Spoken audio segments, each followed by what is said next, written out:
Day 2 of NCERT podcast in organic chemistry. Chapter हमारा hydrogen चल रहा है और इसका पेज नंबर 285 आज, और इस चैप्टर का पेज नंबर 2 जो है वो हम कंप्लीट करेंगे। तो आज हमारा पैराग्राफ 9.2 डाई हाइड्रोजन H2 चलेगा। तो इसका 9.2.1 ऑकरेंस की ऑकरेंस कैसे होती है। Dihydrogen is the most abundant element in the universe, 70% of the total mass of the universe and is the principal element in the solar atmosphere.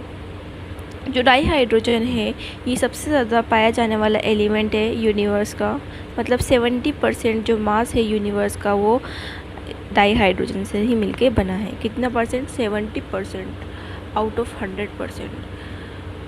जो मास है वो किसका है? H2 का है। ये प्रिंसिपल एलिमेंट है पूरे सोलर एटमॉस्फेयर का, ठीक है। और हम अर्थ की बात नहीं कर रहे हैं यहाँ पर, most abundant element of universe की बात कर रहे हैं और टोटल 70% मास ऑफ यूनिवर्स की बात कर रहे हैं। यहाँ अर्थ की बात नहीं, पूरे यूनिवर्स की बात हो रही है। The giant planet Jupiter and Saturn consist mostly of hydrogen. जो जायंट प्लानट है जैसे जुपिटर और सैटर्न, इसे JS ट्रिक याद रखेंगे, JS है ना, जुपिटर और सैटर्न, ये ज़्यादातर इसमें क्या ही है? हाइड्रोजन ही है, मतलब ज़्यादातर ये हाइड्रोजन से ही मिलकर बने हुए हैं। However due to its light nature it is much less abundant, 0.15% by mass in the earth's atmosphere. तो ये बहुत ज़्यादा लाइट है, इसका नेचर है ना, बहुत हल्का है, तो ये थोड़ा कम एबंडेंट है हमारे अर्थ के एटमॉस्फेयर पे। कितना है ये? 0.15% बाय मास हमारे अर्थ के एटमॉस्फेयर पर है ये, ठीक है। Of course in the combined form it constitute 15.4% of earth crust and ocean and the oceans. ये 15.4% बनाता है अर्थ क्रस्ट का और ओशन का। In combined form beside in water it occurs in plant and animal tissues, carbohydrates, protein, hydrates, including hydrocarbons and many other compounds। तो ये compound जी जो है एक तो कंबाइंड फॉर्म में होगा, है ना, H2O की फॉर्म में होगा, ये कंबाइंड फॉर्म में होगा एक तो H2 की फॉर्म में, ठीक है।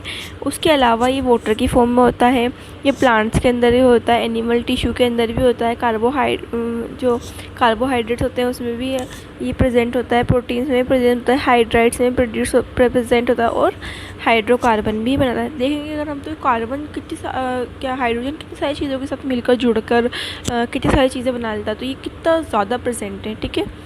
तो ये हमारा ये वाला पैराग्राफ कंप्लीट होता है। अब इसी का नेक्स्ट पैराग्राफ है paragraph 9.2.2 isotopes of hydrogen.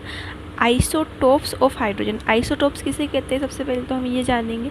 Isotopes वो होते हैं जिनका atomic number same but atomic mass different होता है, ठीक है। तो हाइड्रोजन हैज़ 3 आइसोटोप्स।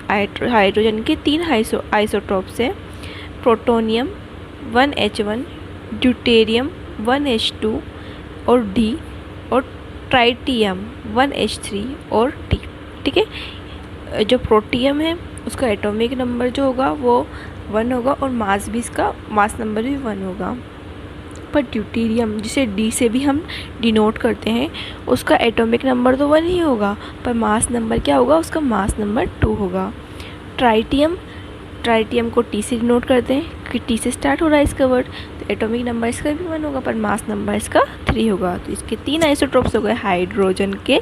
3 आइसोटोप्स है, फर्स्ट प्रोटियम, सेकंड ड्यूटेरियम और third tritium.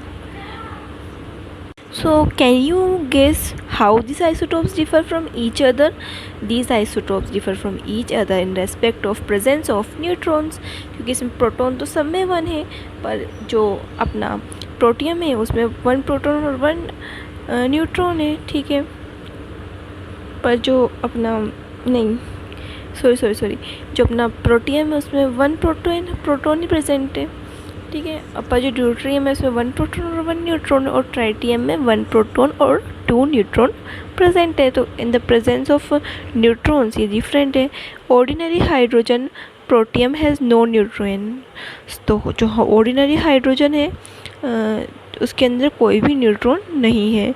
Deuterium also known as heavy hydrogen, deuterium को भारी हाइड्रोजन भी कहते हैं, ठीक है। तो उसके अंदर एक तो प्रोटॉन है और एक न्यूट्रॉन है। और जो ट्राइटियम है has 2 neutrons in the nucleus. तो हमारे पास जो प्रोटियम है उसमें एक प्रोटॉन है, 0 न्यूट्रॉन है। ड्यूटेरियम पे एक प्रोटॉन और एक न्यूट्रॉन है, और ट्राइटियम में एक प्रोटॉन और 2 न्यूट्रॉन है। In year 1934 an American scientist Harold C. Urey got Nobel Prize for separating hydrogen isotopes of mass number 2 by physical method, ठीक है। तो ये जो अमेरिकन साइंटिस्ट हैं इन्हें नोबेल प्राइज़ मिला, किसके लिए मिला?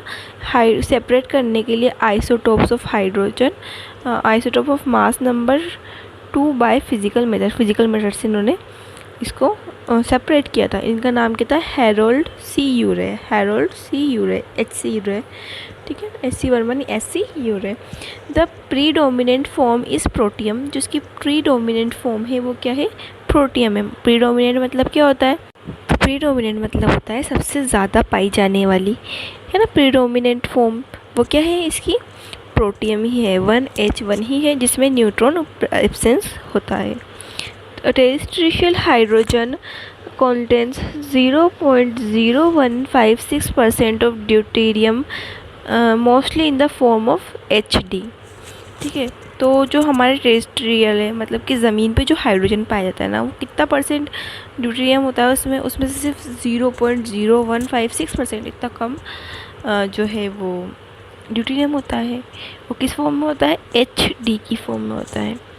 The tritium concentration is about 1 atom पर 10⁻18 एटम्स ऑफ प्रोटियम, मतलब 10⁻18 जाने कितने हो गया है, तो अरबों खरबों से भी जाने कितने ज़्यादा है ना। 10⁻18, 10 के 18 ज़ीरो लगा दो आगे, इतने प्रोटियम होंगे, उसमें से सिर्फ एक ही ट्राइटियम होगा। अगर हाइड्रोजन रखे हुए 10⁻18 हाइड्रोजन एटम रखे हुए हैं, तो उसमें से 10⁻18 में से सिर्फ एक ही जो है वो ट्राइटियम होगा, बाकी सब प्रोटियम ही होंगे।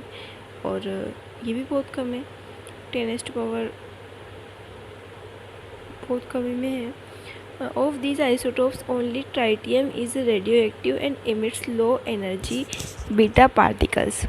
इन सभी आइसोटोप में से सिर्फ ट्राइटियम ही रेडियो एक्टिव है, और ये लो एनर्जी के बीटा पार्टिकल्स को इमिट करता है, मतलब बाहर निकालता है। और बीटा पार्टिकल्स को निकालता है, इनकी क्या है? टी हाफ क्या है इनकी? 12.33 ईयर्स है। कितनी है? 12.33 ईयर्स, लगभग 12.5 साल से इनकी टी हाफ है। तो आज का पॉडकास्ट यही कंप्लीट होता है। इसके बाद नहीं, इसमें एक और थोड़ा सा लाइन्स और बच्ची इसको भी कंप्लीट कर लेते हैं। उसके बाद हमें इसकी टेबल 9.1 जो हमारे नेक्स्ट पॉडकास्ट में हम लर्न करेंगे। Since the isotopes have the same electronic configuration they have almost the same chemical properties. क्योंकि इसमें प्रोटॉन का नंबर सभी में सेम है, 1 है ना, तो इलेक्ट्रॉनिक कॉन्फ़िगरेशन भी सब में सेम ही आएगा, मतलब इनमें सिर्फ एक ही इलेक्ट्रॉन प्रेजेंट होगा और इनका इलेक्ट्रॉनिक कॉन्फ़िगरेशन भी सेम होगा, तो इनकी जो केमिकल प्रॉपर्टीज़ हैं वो सेम ही होंगी, ठीक है। The only difference is in their rates of reaction. इनकी जो डिफरेंस होगा ना इसमें किस वजह से होगा? इनकी रेट ऑफ रिएक्शंस में, mainly due to the rare different enthalpy of bond dissociation, table 9.1. However, in physical properties these isotopes differ considerably due to their large mass difference, ठीक है। तो जो हम टेबल 9.1 पढ़ेंगे तो उसमें बॉन्ड डिसोसिएशन के बारे में बताया गया है। तो ये डिफरेंट है, बॉन्ड डिसोसिएशन एंथैल्पी इनमें डिफरेंट है तीनों आइसोटोप्स में, तो इसलिए हम इसके इस आधार पर हम इसको डिफ्रेंशिएट कर सकते हैं। और कुछ फिज़िकल प्रॉपर्टीज़ जो हैं वो भी थोड़ी डिफरेंट है, क्योंकि इनके मास में डिफरेंट है, बहुत बड़ा डिफरेंट है, तो इसलिए, ठीक है। तो ये जो पैराग्राफ है, लास्ट जो पैराग्राफ हम पढ़ रहे हैं इस पॉडकास्ट में, वो ये कहता है कि इनका इलेक्ट्रॉनिक कॉन्फ़िगरेशन तो सेम है, तो इनकी केमिकल प्रॉपर्टीज़ तो सेम होगी, पर जो मास है वो डिफरेंट है, तो इनकी फ़िज़िकल प्रॉपर्टी डिफरेंट होगी। तो हाइड्रोजन के आइसोटोप्स में केमिकल प्रॉपर्टीज़ तो सेम होगी पर फिज़िकल प्रॉपर्टीज़ डिफरेंट होगी। और इनकी जो एंथैल्पी है ऑफ बॉन्ड डिसोसिएशन को बॉन्ड को तोड़ने में जो एंथैल्पी लगती है ना, वो भी बहुत ज़्यादा डिफरेंट है। तो इस बेसिस पे भी इनमें डिफरेंस किया जा सकता है। पेज नंबर 9 जो टेबल नंबर 9.1 है उससे कल कंप्लीट किया जाएगा और उसको लर्न किया जाएगा।